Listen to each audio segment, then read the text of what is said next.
तो स्वागत है आप सभी का टेक स्टडी चैनल पर। आज इसमें हम इलेक्ट्रीशियन ट्रेड थ्योरी का एक मॉडल पेपर करेंगे जो कि मॉडल पेपर 3 होगा। इससे पहले इस चैनल पर फर्स्ट ईयर सीबीटी एग्जाम का मॉडल पेपर 1 और 2 आ चुका है, जिसको आप यहाँ आई बटन पे क्लिक करके देख सकते हैं। हमने सजेशन में लिंक दे दिया है। साथ ही आप चैनल के नाम पे क्लिक करके प्लेलिस्ट में जाके भी सारे वीडियोज देख सकते हैं। तो ये फर्स्ट ईयर के लिए हमने मोस्ट इंपॉर्टेंट क्वेश्चन आपके पूरे सिलेबस से चूज किए हैं। चैनल पर अगर आप नए हैं तो चैनल को सब्सक्राइब कर लीजिए। इस चैनल पर आपको इलेक्ट्रीशियन, फिटर, बाकी आईटीआई की जो भी ट्रेड्स हैं, इलेक्ट्रॉनिक मैकेनिक या employability skill, workshop, calculation subjects, इन सब के वीडियोज आपको इस चैनल पर रेगुलर बेसिस पर मिलते रहेंगे। क्वेश्चन में इस मॉडल पेपर में टोटल 40 क्वेश्चन होंगे। लास्ट में एक क्वेश्चन हमने रखा है जो कि बोनस क्वेश्चन है 41। उसका आंसर आपको कमेंट बॉक्स में करना है। जो भी सही आंसर कमेंट बॉक्स में कमेंट करेगा, हम उसको ये मॉडल पेपर का पीडीएफ जरूर सेंड करेंगे। तो आइए शुरू करते हैं क्वेश्चन आंसर। क्वेश्चन नंबर 1 है, which is the waste disposal method that produces heat. अपशिष्ट निपटान विधि कौन सी है जिसमें गर्मी पैदा होती है? ठीक है, तो ये रिसाइकलिंग, कंपोस्टिंग, इंसिनरेशन या वेस्ट कंपैक्शन। तो यहाँ पे आपका जो राइट आंसर है वो है इंसिनरेशन यानी भस्मीकरण। ये डिस्पोजल का ऐसा मेथड है जिसमें हीट प्रोड्यूस होती है। क्वेश्चन नंबर 2 है, what is the name of the cautionary sign. इस कॉशनरी साइन यानी सचेतक चिन्ह का नाम क्या है? तो ये देख के आप बता सकते हैं क्या है ये।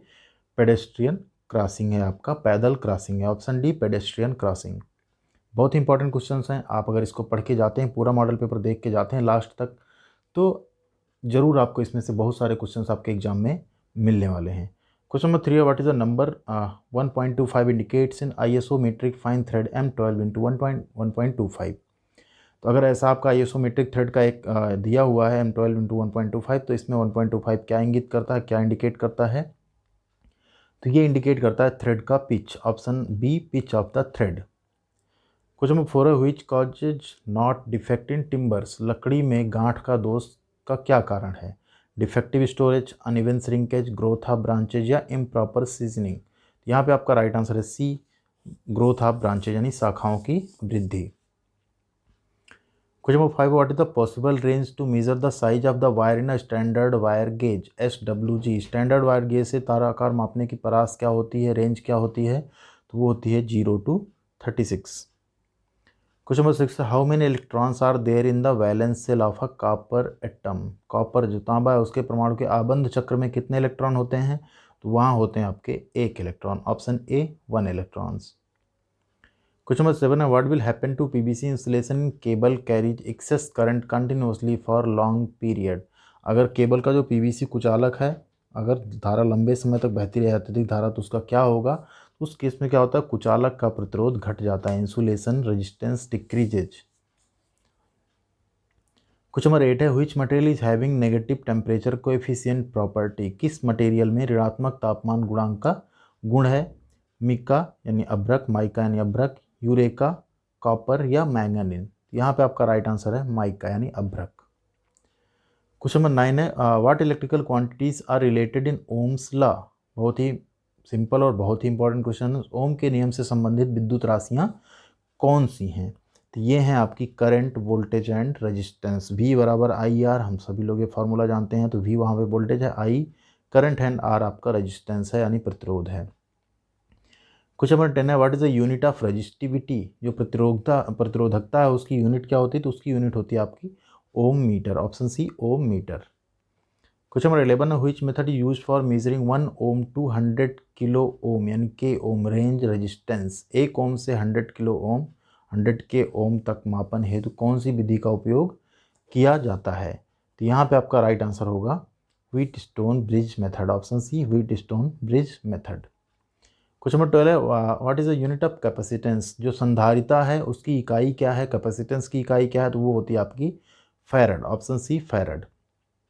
क्वेश्चन नंबर 13 है, चैनल पर अगर आप नए हैं तो आप चैनल को जरूर सब्सक्राइब कीजिए। साथ ही आप चैनल के नाम पे क्लिक करके प्लेलिस्ट में जाके आप सभी ट्रेडों के वीडियोस देख सकते हैं। जैसा कि आप प्लेलिस्ट पे क्लिक करेंगे आपको दिख जाएगा, देखिए MMB trade theory, RAC trade theory, COPA trade theory, electrician, plumber, welder, employability skill, ये सभी वीडियोज आपको चैनल पर मिल जाएंगे। साथ ही आपको आईटीआई की अपडेट्स भी मिलती रहेंगी। Which defines the flux density is always lagging behind the magnetising force.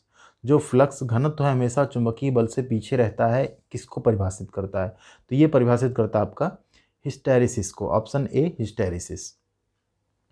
Question number 14 है, which property of magnet is illustrated. यहाँ पे आपको बताना है मैग्नेट की कौन सी प्रॉपर्टी इलस्ट्रेट की गई इस फिगर में।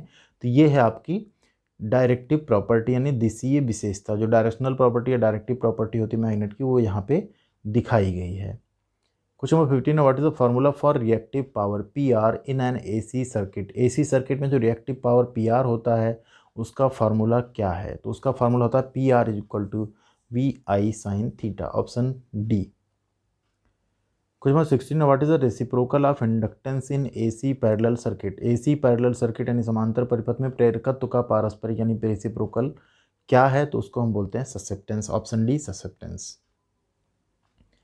क्वेश्चन नंबर 17 है, which quantity is rotating at a constant angular velocity. स्थिर एंगुलर वेलोसिटी में कितने परिमाण का घूर्ण होता है? यहाँ पे which quantity is rotating at a constant angular velocity, कौन सी क्वांटिटी है जो कांस्टेंट एंगुलर वेलोसिटी पे रोटेट होती रहती है? तो वो है आपका phasor quantity, option C phasor quantity. Question number 18, how the capacity of batteries is specified. काफ़ी इंपॉर्टेंट क्वेश्चन है। जो बैटरी की क्षमता है वो कैसे बताई जाती है? कई लोग यहाँ पे वोल्ट लिख देते हैं, 12 वोल्ट या 24 वोल्ट, नहीं, कभी नहीं लिखना है।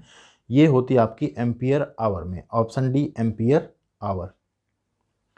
Question number 19, what is the name of defect that bending of plates in secondary cells. उस दोष का नाम बताना है जिस कारण से जो सेकेंडरी सेल है उसमें प्लेट्स जो है वो मुड़ जाती हैं, तो उस दोष का नाम है आपका बकलिंग, ऑप्शन ए बकलिंग।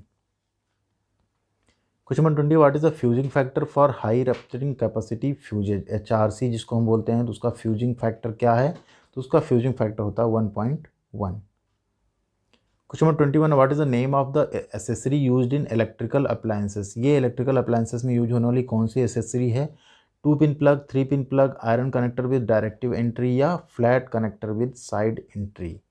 तो ये है आपका iron connector with direct entry, iron connector यानी यहाँ आप बोल सकते हैं।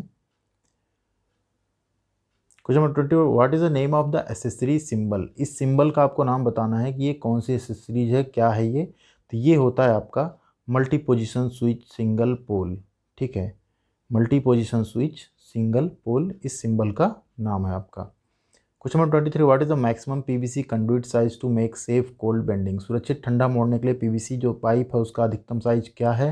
तो अधिकतम साइज होता है आपका 25 mm, option C 25 mm। Question number 24, what is the expansion of ECC। काफ़ी इंपॉर्टेंट क्वेश्चन है। ECC का विस्तार क्या है? तो ये होता है आपका earth continuity conductor, option B earth continuity conductor. Question number 25, what is the maximum permissible load for a power sub circuit as per IE रूल। IE नियमों के अनुसार पावर उप परिपथ सब सर्किट के अधिकतम अनुमेय भार क्या है? तो वो होता है आपका 3000 watt, option D 3000 watt. Question number 26, what is the test to be carried out by using megger. Megger का यूज करके हम क्या टेस्ट करते हैं? Polarity test, insulation resistance test, earth electrode resistance test या अर्थ कंडक्टर कंटिन्यूटी टेस्ट। यहाँ पे आपका राइट आंसर है बी इंसुलेशन रेजिस्टेंस टेस्ट, कुचालक प्रतिरोध परीक्षण।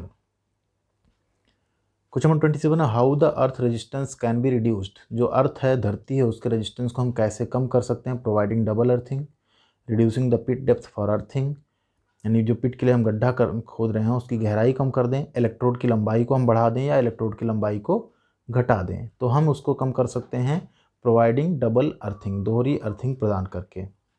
क्वेश्चन नंबर 28 है, which principle the earth resistance tester works. जो अर्थ रेजिस्टेंस टेस्टर है वो किस सिद्धांत पे काम करता है? Self induction, mutual induction, fall of potential method या फ्लेमिंग्स लेफ्ट हैंड रूल। तो यहाँ पे आपका राइट आंसर है फॉल ऑफ पोटेंशियल मेथड, विभवपात विधि से।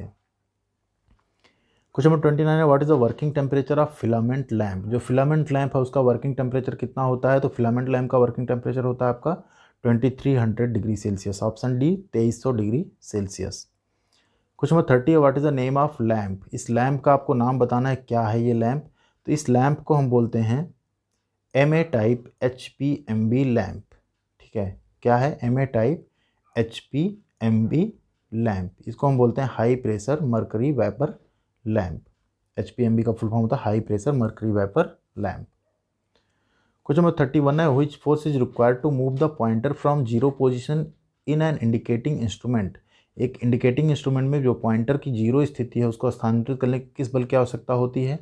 Controlling force, deflecting force, air friction damping या एडी करंट डैम्पिंग। तो यहाँ पे आपका right answer option B deflecting force की।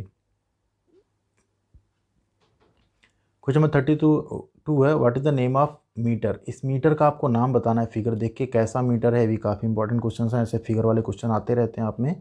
तो ये है आपका DC multi range volt meter, option B DC multi range volt meter. Question number 33, which type of instrument is use with air friction damping. किस प्रकार के उपकरण का उपयोग हम एयर फ्रिक्शन डैम्पिंग के साथ करते हैं, तो वो होता है हमारा moving iron instrument, option B moving iron instrument. Question number 34 है, which is an absolute instrument. एक एब्सोल्यूट इंस्ट्रूमेंट यानी निरपेक्ष उपकरण इसमें से कौन सा है, ammeter, volt meter, energy meter या टैंजेंट गैल्वेनोमीटर। तो यहाँ पे आपका राइट आंसर है ऑप्शन डी, टैंजेंट गैल्वेनोमीटर यानी स्पर्शरेखी galvanometer. Question number 35, what is the name of the part of electric iron. ये इलेक्ट्रिक आयरन है, इसके इस पार्ट का आपको नाम बताना है क्या है, तो इसको हम बोलते हैं sole plate, option A sole plate. Question number 36 है, what is the purpose of U band marked as X in geyser. ये गीजर आप यहाँ पे देख रहे हैं, इसमें जो एक्स ये यू बैंड है इसको एक्स हमने मार्क किया हुआ है, इसका पर्पज क्या है, इसका काम क्या होता है। प्रिवेंट्स ड्रेनिंग ऑफ वाटर यानी पानी की निकासी को रोकता है। Avoids the forming of scale, scale के बनने से बचा जाता है। Reduce the pressure of outlet pipe, outlet pipe के प्रेशर को कम करता है। Restrict the air locking inside the tank, या टैंक में हवा लॉक को रोकता है। तो इसका मेन जो पर्पज होता है प्रिवेंट्स ड्रेनिंग ऑफ वाटर, पानी के निकासी को रोकता है। Question number 37, what is the name of transformer. इस ट्रांसफार्मर का आपको नाम बताना है कि ये कैसा ट्रांसफार्मर है, तो इसको हम बोलते हैं एयर कोर ट्रांसफार्मर, वायु कोर ट्रांसफार्मर। क्वेश्चन नंबर 38 है, which material used in breather to prevent moisture entering in the transformer oil. Transformer oil में नमी को रोकने के लिए हम ब्रीदर में किस सामग्री का यूज करते हैं, तो वहाँ पे हम यूज करते हैं silica gel, option A silica gel. Question number 39 है, what is the composition of steel and silicon steel in transformer core. जो ट्रांसफार्मर कोर में स्टील और सिलिकॉन स्टील है उसकी कंपोजिशन क्या रहती है, तो उसमें कंपोजिशन होती है आपकी स्टील 93% एंड जो सिलिकॉन है आपका वो होता है 7%। क्वेश्चन नंबर 40 है, how to determine copper loss in a transformer. एक ट्रांसफार्मर में जो कॉपर लॉस है उसको हम कैसे निर्धारित करते हैं, कैसे डिटरमाइन करते हैं, तो वो हम करते हैं शॉर्ट सर्किट टेस्ट से। मॉडल पेपर 2 का एक क्वेश्चन था जो कि हमने बोनस में दिया हुआ था, तो बहुत से लोगों ने इसका आंसर सही कमेंट भी किया था, तो इसका राइट आंसर है शॉर्ट सर्किट टेस्ट। अब ये क्वेश्चन नंबर 41 जिसका आंसर आपको करना है कमेंट बॉक्स में, जिसके भी आंसर सही होंगे वो हमसे मॉडल पेपर का PDF ले सकते हैं। तो क्वेश्चन है आपका, which material use to make heating element. Heating element बनाने के लिए किस सामग्री का उपयोग किया जाता है, सिल्वर यानी चांदी, कॉपर यानी तांबा, नाइक्रोम या एल्यूमिनियम। तो राइट आंसर आपको कमेंट बॉक्स में बताना है, कमेंट में आप हमको बताइए, साथ ही आप इस मॉडल पेपर के PDF को ले जाइए। ये वीडियो अगर आपको पसंद आई तो लाइक और शेयर ज़रूर कीजिए। साथ ही अगर चैनल पर नए हैं, अभी तक चैनल को सब्सक्राइब नहीं किया, सब्सक्राइब कर लीजिए। आप इस सब्सक्रिप्शन को कभी रिग्रेट नहीं करेंगे। आपको ITI की सभी अपडेट्स, सभी ट्रेड्स के मॉडल पेपर, ड्राइंग के, एम्प्लॉयबिलिटी स्किल के, वर्कशॉप कैलकुलेशन के मॉडल पेपर्स, साथ ही साथ जॉब की इन्फॉर्मेशंस मिलती रहेंगी। Thank you.